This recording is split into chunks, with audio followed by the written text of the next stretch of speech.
And we turn focus to Bangladesh now, India's neighbor, but another Indian neighbor is in financial turmoil now. Situation there is quite similar to Sri Lanka.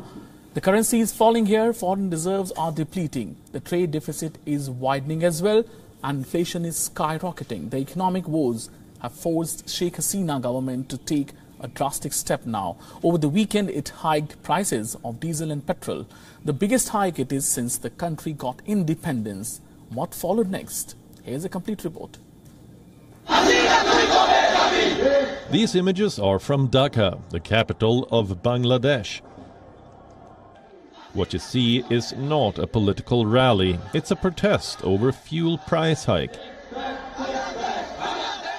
Last week, the Sheikh Hasina government raised fuel prices by a record margin. The price of petrol was hiked by 51%. The price of diesel by 42%. This is by far the biggest price hike since Bangladesh got independence. What triggered it? The global rise in oil prices. It has destabilized Bangladesh's energy market.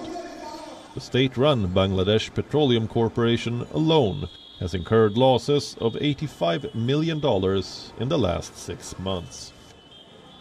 To make up for the losses, the government has hiked fuel prices, and while it claims there's no crisis, the indicators and recent developments look worrying.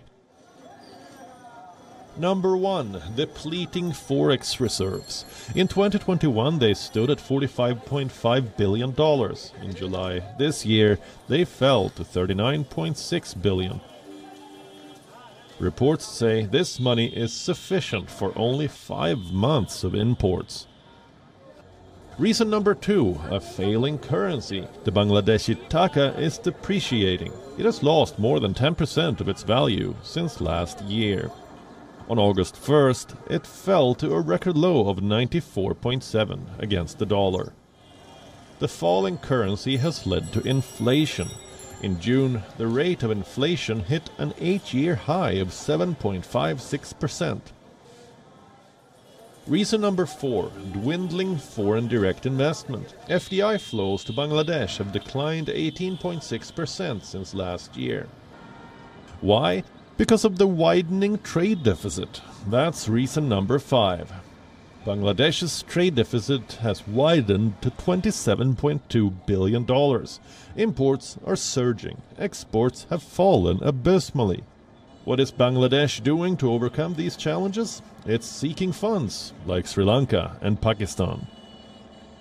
Last week, the country applied for an IMF bailout.